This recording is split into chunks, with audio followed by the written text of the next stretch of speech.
Դիտեք առաջին ալիք Ամերիկայի հեռուստակոնտենտը։ Բաժանորդագրվեք առաջին ալիք Ամերիկայի YouTube-յան ալիքին First Channel America։ UNICEF-ը, Հայաստանի Հանրապետության առողջապահության նախարարությունը եւ հանրային հեռուստաընկերությունը ներկայացնում են։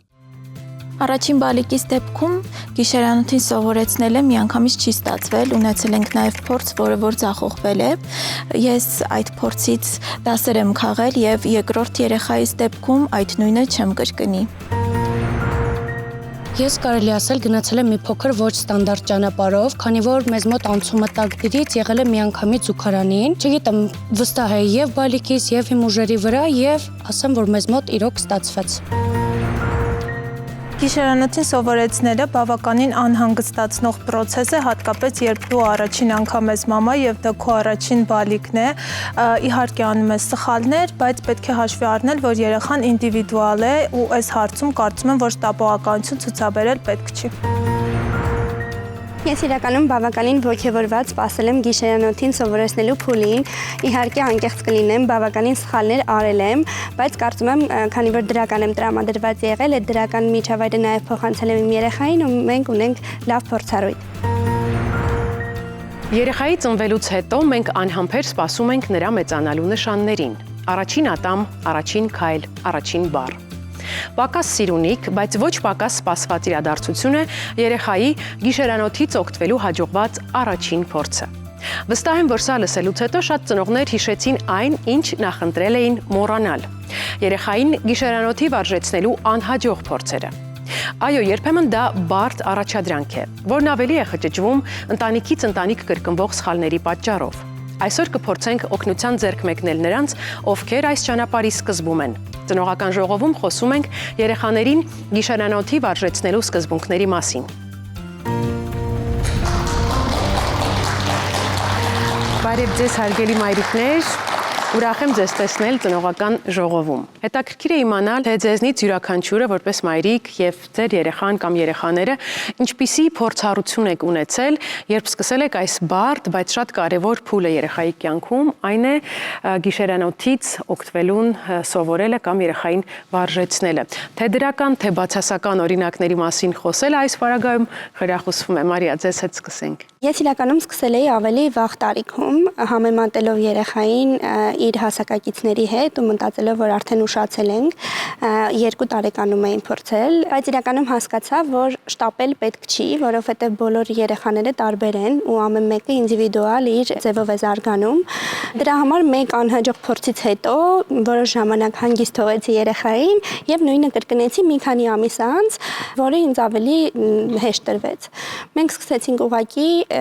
ռեժիմով ուտելուց հետո, քնելուց առաջ հենց արթնացավ այդ ժամանակ դա մոտեցնել գիշերանոթին ու քիչ-քիչ ստացվեց։ Այսինքն հետևողականությունը բանալիներից մեկն է այս պարագայում։ Անետ, որ տարիքում եք երեխայի հետ սկսել փորձերը օգտվելու գիշերանոթից, ինչպես նախնական հատվածում ասացիք, մի քիչ ոչ ստանդարտ ճանապարհով եք գնացել եւ գիշերանոթը որպես այդպիսին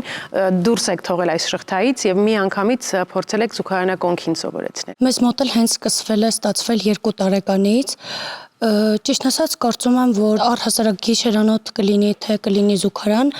սովորեցնելու համար տարիքը կապ չունի, ավելի շատ կախված է երեխայի առանձնահատկություններից, թե երեխան որքանով է պատրաստ անցնելու այդ փուլին։ Մեզ մոտ սկսվեց 2 տարեկանից ու 2 փորձ կարելի ասել ձախողվեց եւ հետո արդեն հեշտ ստացվեց։ Իհարկե զուգարանին նստել է հատուկ փոքրիկների համար նախատեսված նստատեղի միջոցով։ Շատ լավ, մենք երբեմն վախերով եւ կանխակալ վերաբերմունքով ենք մոտենում այս process-ին, որովհետեւ մեր ընկերուհիներից, մայրիկներից ու տատիկներից շատ պատմություններ ենք լսում նաեւ անհաջող փորձի մասին եւ սա մեզ վախեցնում է։ Ունեցել եք նման դրվագներ, երբ ուրիշների չհաջողված փորձը ձեզ մոտ նախատրամադրվածություն է ստեղծել։ Ուրիշների չհաջողված փորձը այդքան չէ, ինչքան միջավայրի շրջապատի ճնշումը ինձ վրա բացասաբար անդրադարձավ, ես տրվեցի դրան եւ երեխայիս սկսեցի վարժեցնել գիշերանոթին, երբ նրա 2 տարեկանը դեռ չէր լրացել։ Մի քանի օր անց ես հասկացա, որ նա դեռ պատրաստ չէ։ Ես էլ իրականում պատրաստ չէի, որովհետեւ շատ նյարդայնանում էի, դե անընդհատ պետք է փոխել հագուստը, լվանալ գորգահատակը, եւ որոշեցի չշտապել, չտրվել այդ միջավայրի սադրանքներին, այսպես ասած, եւ սпасել մի փոքր, մի քանի ամիս հետո եւս կրկնել։ Ես այդպես էլ արեցի եւ այս անգամ մեր երկրորդ փորձը հաջողվեց եւ այդ երկրորդ փորձը երևի տևել է մի 4-5 օր։ Այդքան հեշտ մենք անցանք։ Շատ լավ, այսինքն նորից կրկնվում է այն դրվագը, որ փորձում ենք, չի ստացվում, դադար ենք վերցնում ու նորից վերադառնում ենք։ Այո, այստեղ գլխավոր միտքը նա է, որ ընդհանրապես կապ չունի, թե երեխան քանի տարեկան է, ինչ եղանակ է, որովհետև ասում են տաք եղանակին պետք է սովորեցնել, չէ, այստեղ կարևորը երեխայի պատրաստվածությունն է։ Յուրաքանչյուր երեխա ունի իր ժամանակը, թե երբ է նա պատրաստ։ Տիգրանուհի, ձեր փորձին գանք, ինչպիսի դժվարությունների եք բախվել գիշերանոթի հետ հարաբերություններ կառուցելիս։ Իրականում պատրաստվելը դրան, կարող եմ ասել, ավելի լարված անցավ, որովհետև ես սկսեցի կարդալ գրականություն, նայել ինչ-որ տեսանյութեր եւ շատ հաճախ բախվում էի այն մտքին, որ դա հնարավոր է սովորեցնել 3 օրում, 5 օրում, եւ սկսեցի ինքս դա անել ու հասկացա, որ չի ստացվում 3 օրում եւ 5 օրում, իրական բավական տրավմատիկ էր առաջինը հենց ինձ համար, սկսում ես մտածել, որ դու վատ մայրիկ ես, չես կարողանում սովորեցնել կամ ինչ որտեղ թերանում ես եւ մենք էլ 2 փորձից կարողացանք հասնել հաջողության, առաջինը չստացվեց, էլի պատրաստ չէր, որտեղ մի փոքր շուտ էինք սկսել, եկավ մի պահ, երբ որ տղաս չուզեցավ ընդհանրապես օգտվել եւ նույնիսկ կարող է ժամերով այսպես կարիքը չհոգար, միայն թե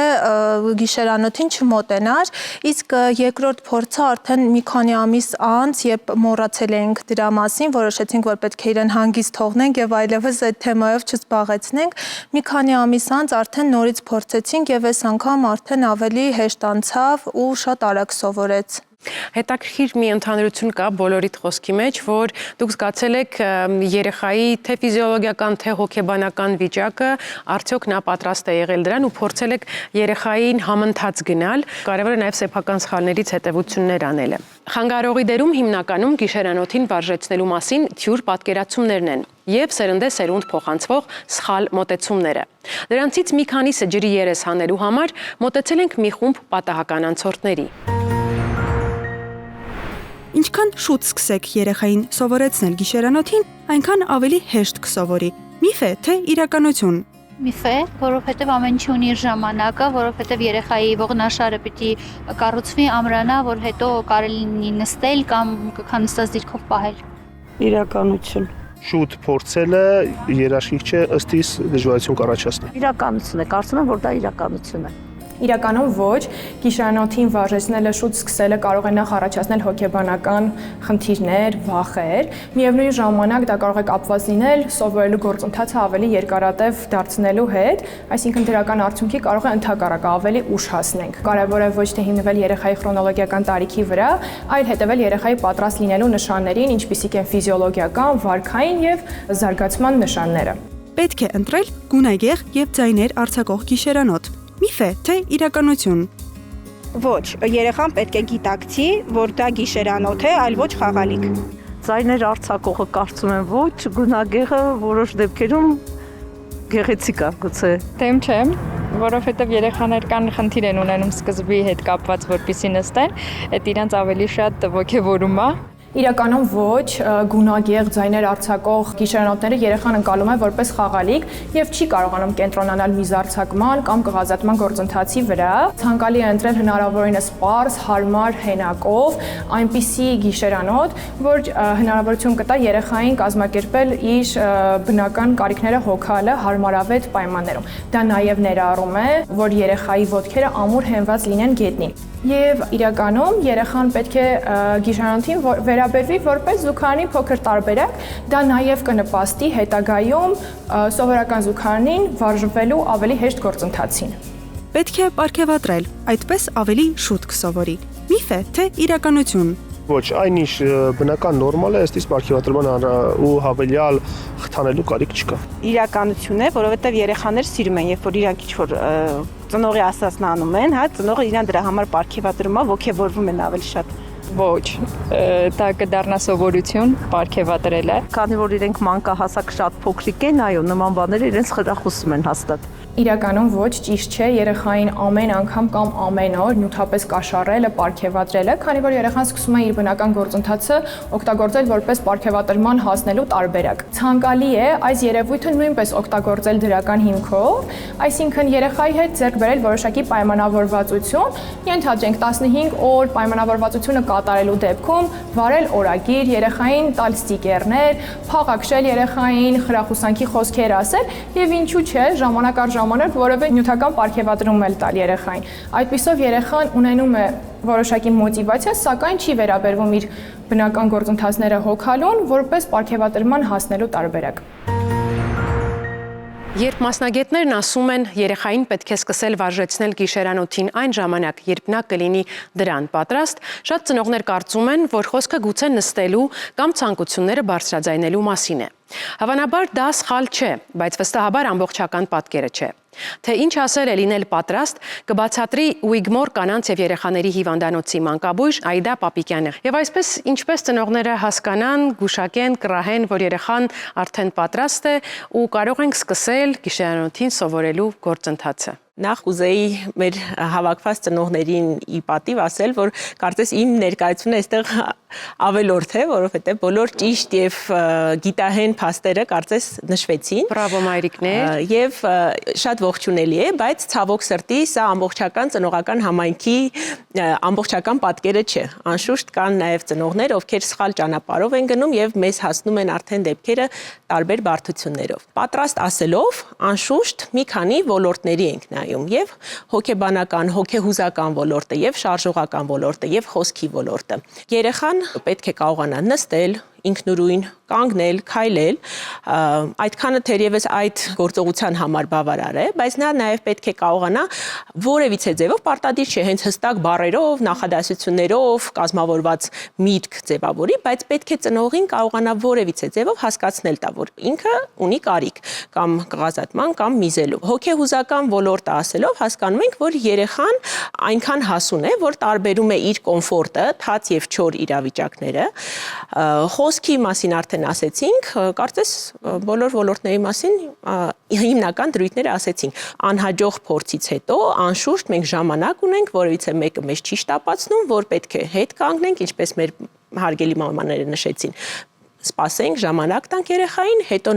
նորից փորձենք։ Իսկ եթե վերադառնանք ֆիզիոլոգիական տարիքին, այս բոլորը նշեցինք, միջինում երեխաները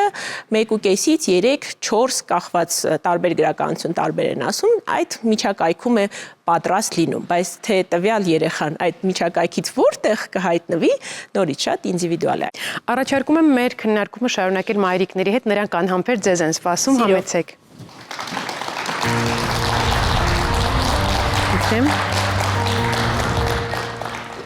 Հարգելի մայրիկներ, հիմա պետք է մի խաղ խաղանք, ստուգելու մեր գիտելիքները այն ոլորտների վերաբերյալ, որոնց պատրաստվածությունը պետք է մեզ հուշի, որ երեխան արդեն կարող է օգտվել գիշերանոթից եւ ժամանակն է սկսելու վարժանքները։ Խնդրում եմ վերցրեք ստուգաթերթիկները։ Մենք առանձնացրել ենք 4 ոլորտները՝ ֆիզիոլոգիական, ճանաչողական, շարժողական եւ հոգեբանական, եւ նշել ենք կետեր յուրաքանչյուր ոլորտում 5 կետ, որտեղ կան ճիշտ ու սխալ տարբերակներ։ Ձեր խնդիրն է նշել եւ ընտրել սխալ տարբերակները եւ պետք է խնդրենք Այդային, որ ներկայացնի ճիշտ մոտեցումները, որոնք են։ Ֆիզիոլոգիական պատրաստվածությունից ենք սկսում։ Ֆիզիոլոգիական պատրաստվածությունը ենթադրում է, որ երեխան պետք է ամբողջ գիշեր չմիզի, որպեսզի հնարավոր լինի սկսել։ Երեխան կարող է չոր մնալ առնվազն 1.5-ից 2 ժամ, միզելու կամ կղելու պահին վարքագիծը փոխվում է, կանգ է առնում, լարվում է։ Եթե երեխան 1 տարեկանից մեծ է, ֆիզիոլոգիապես պատրաստ է։ Եվ վերջին կետը կղանքը համեմատաբար կանոնավոր ժամերի է։ Պատրաստ ենք, Տիգրանոյի ձեզ հետ սկսենք։ Կարող եմ ասել այն կետը, որը սխալ է իմ կարծիքով, երեխան պետք է ամբողջ գիշեր չմիզի, որպեսզի հնարավոր լինի սկսել, կարծում եմ դրան կարելի է չսպասել, մեր դեպքում օրինակ դա եղավ արդեն երբ սովորեց ցերեկը ամբողջովին օգտվել գիշերանոթից, հետո գիշերը արդեն ինքն էլ չէր անում եւ մենք ունեինք ուղղակի 4 տակտիրներ ու այդ գիշերային նույնիսկ գիշերվա ժամին արթնանալ եւ օգտվելը գիշերանոթից շատ հազվադեպ է լինում մեզ մոտ, Կարծում եմ մնացած բոլոր կետերը ճիշտ են, միայն այդ մեկը իմ կարծիքով մի փոքր վիճահարույց է։ Ես մի կետի հետ էլ համաձայն չեմ,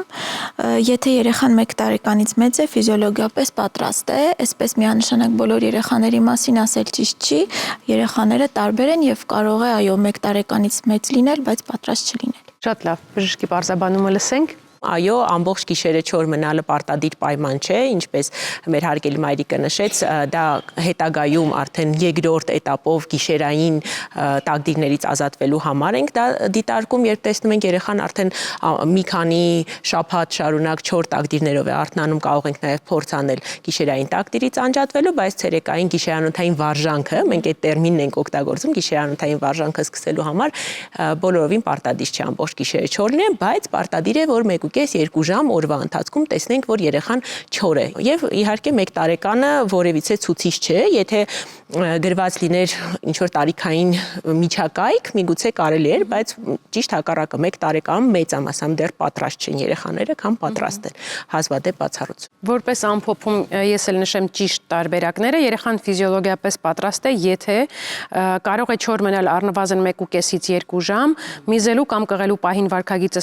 մի փոքր փոխվում է, կանգ է առնում, լարվում է եւ կղանքը համեմատաբար կանոնավոր ժամերի է։ Սրանք են այո, այդ վերջի կետի մասին եւս թույլ տվեք 2 բառ ասել, որ երբ տեսնում ենք, որ օրինակ կղազատումը սովորաբար արթնանալուց կամ նախաճաշից հետո է, դա ել ավելի հեշտացնում է գիշերանոթի անցնելը եւ ծնողները պետք է ընտրեն հենց այդ պահերը, այդ ենթադրյալ ժամից առաջ երեխային առաջարկեն հիշեցնեն նստել գիշերանոթի, որ երեխայի մոտ այդ ավելի հեշտ անցումը կատարվի։ Մի տարածված երևույթ էլ կա, որի մասին կուզեմ խոսենք, մի փոքր խաղից շեղվելով,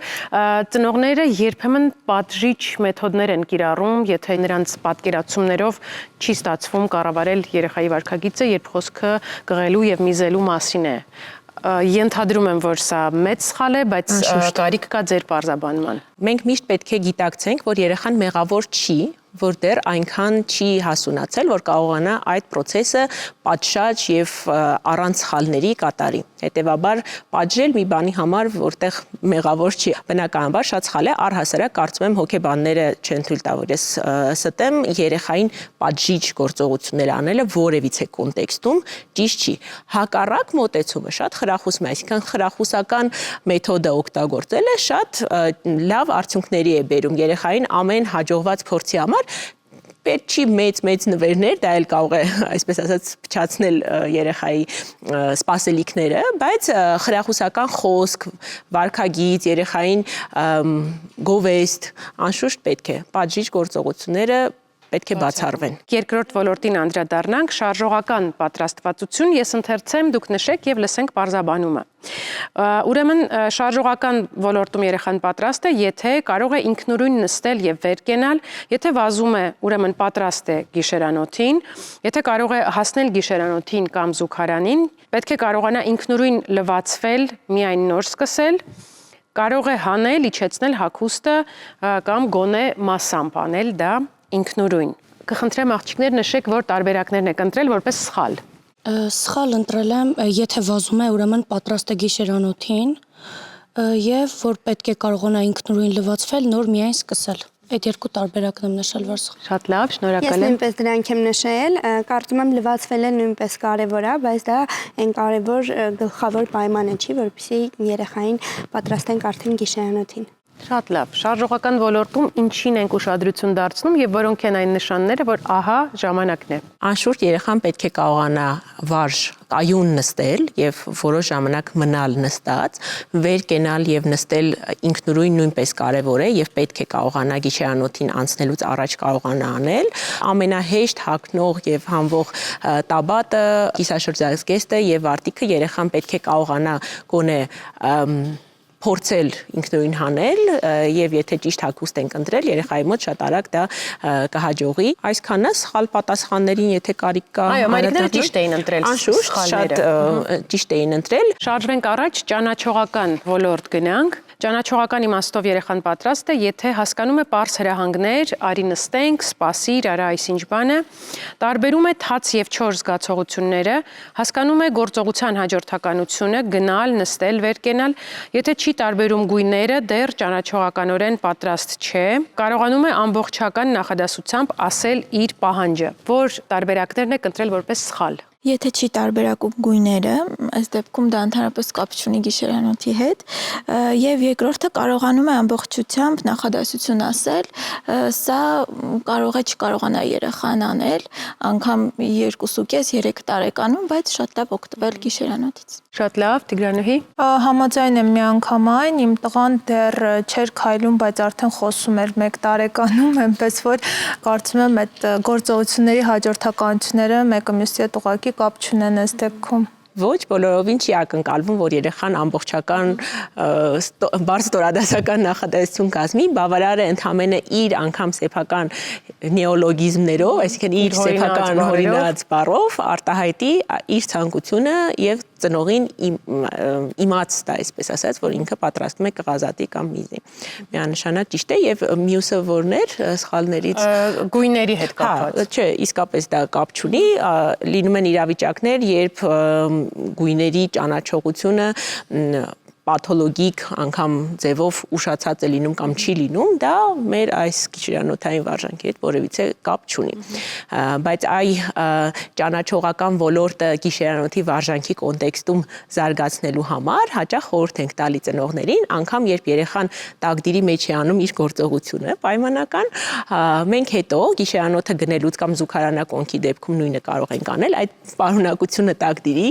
լցնել գիշերանոթի մեջ եւ երեխային վիզուալ ցույց տալ, որ գիշերանոթը նրա համար է, որ իր շատ նեղություն կակաշիկը գտնվի գիշերանոթի մեջ եւ երեխան սկսում է հասկանալ, թե այդ գիշերանոթը ինչի համար է։ Ինքը չի հասկանում, թե ինչի են իրեն այնտեղ նստացրել, ինքը կարող է 5 րոպե խելոք նստի, ինչպես եւ ակնկալում է իմ ջալոտ 5 րոպեից ավել խոր չի տրվում թույլ տալ, որ երեխան մնա, վեր է կանում, հագցնում են տակդիրը եւ միանգամից անում է իր կղազատումը, քանի որ չէր հասկացել, որ գիշերանոթը կղազատման համար է եւ վիզուալ այդ կոնտակտով ամեն անգամ թեկուզ եթե տակդիրում է անում, դատարկել մեջը ցույց տալով, որ սա դրա համար է նախատեսված։ Հաջորդ անգամ կարես միանգամից մեջը անես։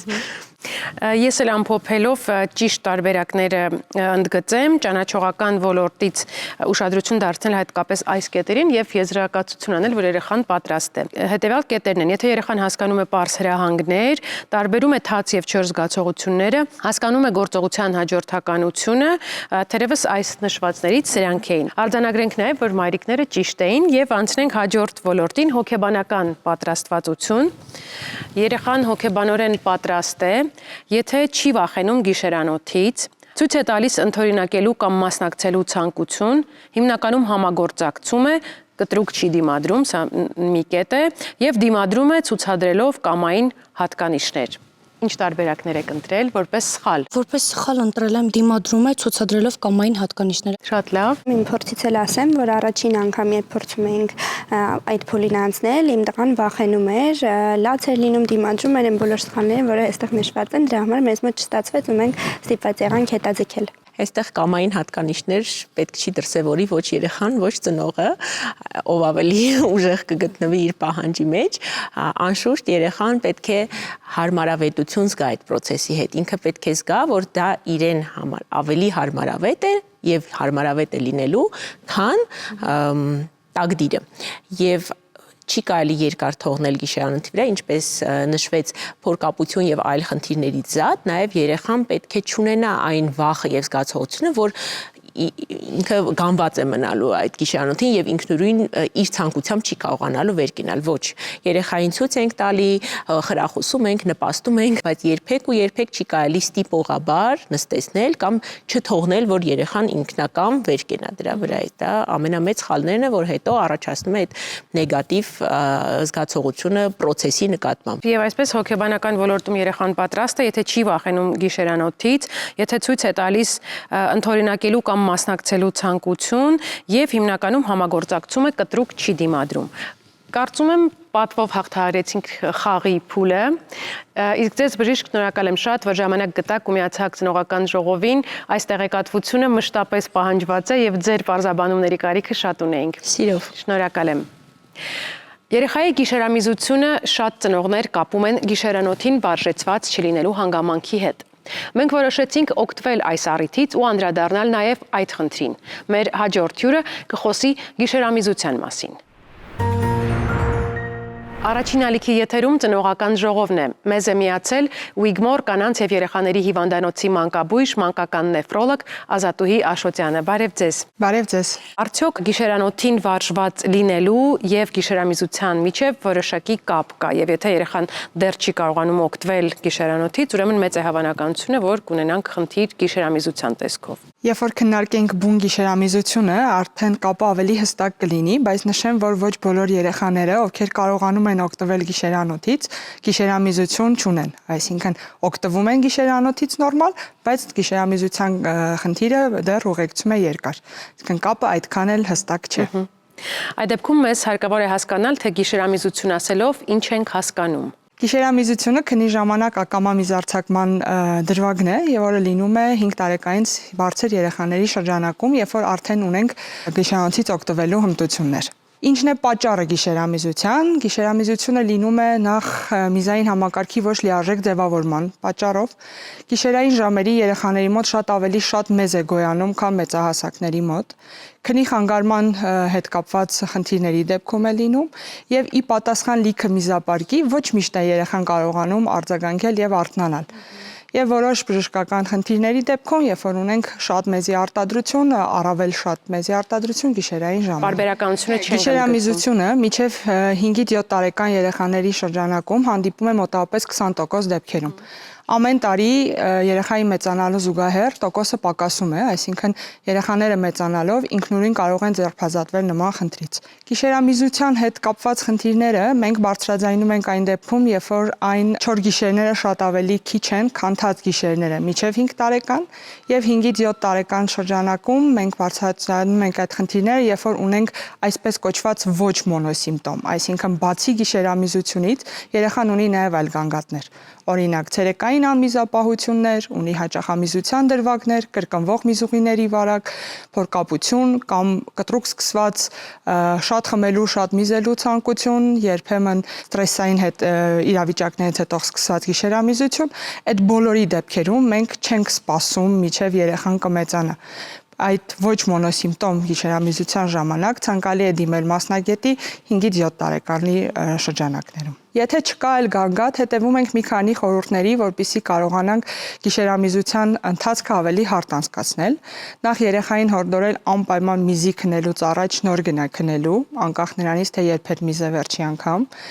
Այն երեխաները, որոնց թաց գիշերները ավելի գերակշռում են, խորհուրդ է տրվում քնելուց 2-3 ժամ առաջ փորձել սահմանափակել հեղուկների քանակը, բայց այդտեղ մի հատ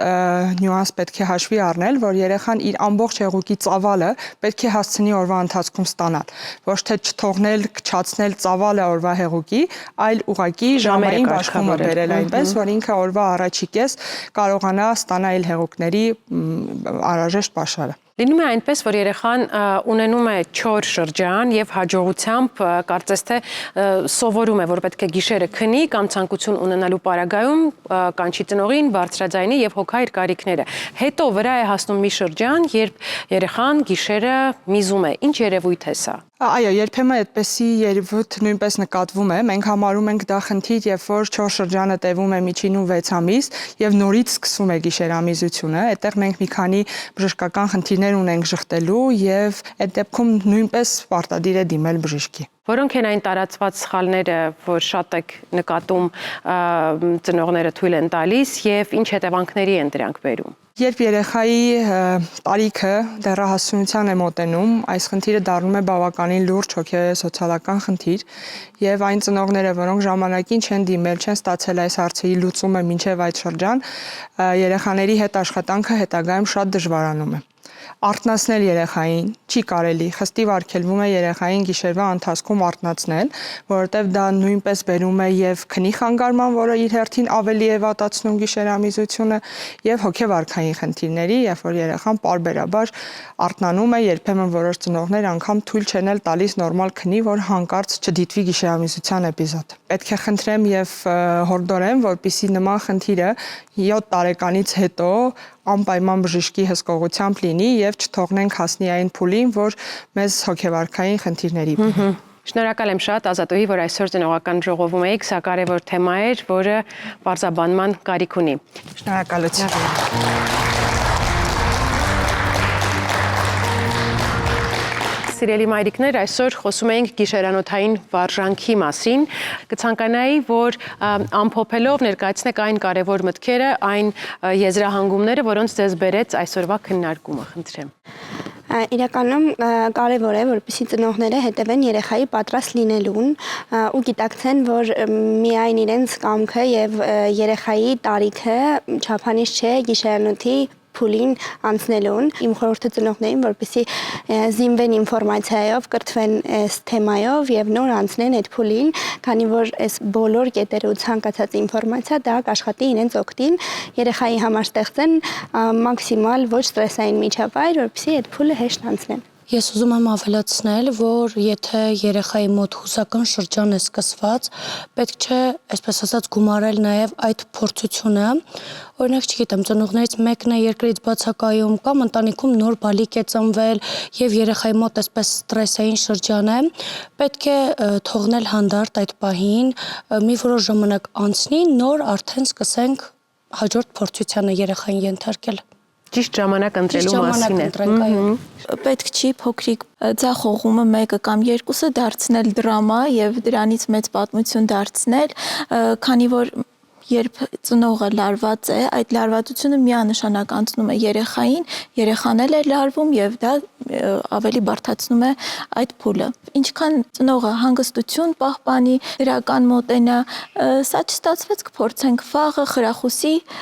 երեխային, ինչպես ասեց բժշկուհին, չպատժի, միայն դրական արդյունք թողնի։ Չնայենք այս երևույթին միայն մատերի արանքով, այսինքն չվերաբերվենք զուտ տակդիրից կտրելու եւ այդ երևույթը պարզապես այսպես հանրային, որ արդեն ժամանակն է գիշերանոթից օգտվելու, փաստորեն սա կարող է ունենալ նաեւ խնդիրներ եւ մայրիկները ավելի շատ ուշադիր լինեն։ Շնորհակալ եմ, հնչածին ես էլ ավելացնելու բան ունեմ։ Գիշերանոթի թեման իրականում միայն գիշերանոթի մասին չէ, այն վստահության մասին է։ Գրեթե բոլորս էլ ինչ-որ փուլում սկսում ենք անհանգստանալ, գուցե ուշացա, գուցե շուտ սկսեցի, գուցե սխալ եմ անում։ Բայց երեխաները չեն ապրում ծնողների ու բժիշկների սահմանած ժամկետներով։ Նրանք առաջ են շարժվում այն պահին, երբ պատրաստ են։ Կլինեն թաց օրեր, անհարմար պահեր, երբ կթվա, թե երեխան հետ քայլ արեց, բայց դա ձախողում չէ, դա սովորելու բնական ընթացք է։ Կարևորն այն է, որ այդ պահերին չփոխվի ծնողի վերաբերմունքը, որ երեխան չզգա, թե ինքը խնդիր է, այլ զգա, որ սովորելու ճանապարհին է։ Իսկ մեծահասակներն իր կողքին են, ոչ թե իր դեմ։ Սիրելի ծնողներ, շնորհակալ եմ շատ ձեր փորձն ու գիտելիքը ծնողական ժողովի տաղավար բերելու համար։ Իսկ մենք կհանդիպենք հաջորդ շաբաթ ծնողական ժողովում։